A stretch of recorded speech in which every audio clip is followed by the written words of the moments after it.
என்ன சாப்பிட்றேன்னு பார்க்குறீங்களா? தோசை. ஒரு சிலர் வந்து கோரிங்காக சாப்பிடுவாங்க. காலையில் பசியார பார்த்தீங்கன்னா ஹெவியாக இருப்பாங்க பிரேக்ஃபாஸ்ட்டே. ஸோ உங்களுக்கு யாருக்கு தோசை பிடிக்கும்னா எனக்கு கமெண்ட் பண்ணுங்கள். நான் உங்களுக்கு Kavitha Das from Osana beauty. Okay, dosa வந்து உளுந்தில் தான் செய்வாங்க அண்ட் அரிசி. அண்ட் இந்த மாதிரியான சென்சிட்டிவ் ஸ்கின் இருக்குதுன்னு வச்சிங்களேன், ஒரு சிலருக்கு வந்து உளுந்து வகைகள் சாப்பிட முடியாது. ஸோ ஏன்னா அது வந்து தானிய வகைகளிலிருந்து சார்ந்தது தான்.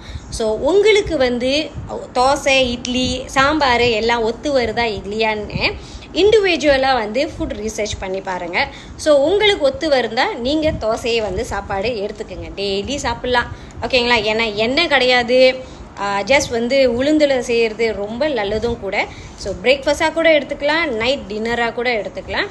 ஸோ யாருக்கு இந்த மாதிரி பிரச்சனை இருக்குது, சாப்பாடு ரொம்ப முக்கியம். அண்ட் நம்மளோட ஒசானா பியூட்டியில் இருக்கிற பாடி வாஷும் இருக்குது அண்ட் ஆல்சோ ஒசானா ஆயிலும் இருக்குது. ஓகேங்களா? யாருக்கு தோல் வந்து உறிஞ்சி கொட்டிக்கிட்டு இருக்குன்னு நினைக்கிறீங்களோ, நீங்கள் நம்மளோட அறுதாபட்ச பாடி வாஷை அண்ட் ஒசானா ஆயில் யூஸ் பண்ணுங்கள்.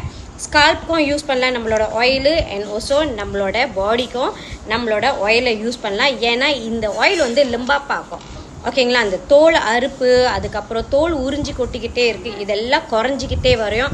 ஆனால் சாப்பாடு ரொம்ப ரொம்ப முக்கியம். ஓகேங்களா? நம்மளோட அறுதாபட்ச சோப்பு ஒசானா பியூட்டியில் இருக்கிறதா செக் பண்ணி பர்ச்சேஸ் பண்ணிக்கிங்க. இங்கே எல்லோ பேக் வைக்கிறேன். அண்ட் அது மட்டும் இல்லாமல் நம்மளோட ப்ரொஃபைலையும் ஃபாலோ பண்ண மறந்துடாதீங்க. நன்றி, வாழ்க வளமுடன்.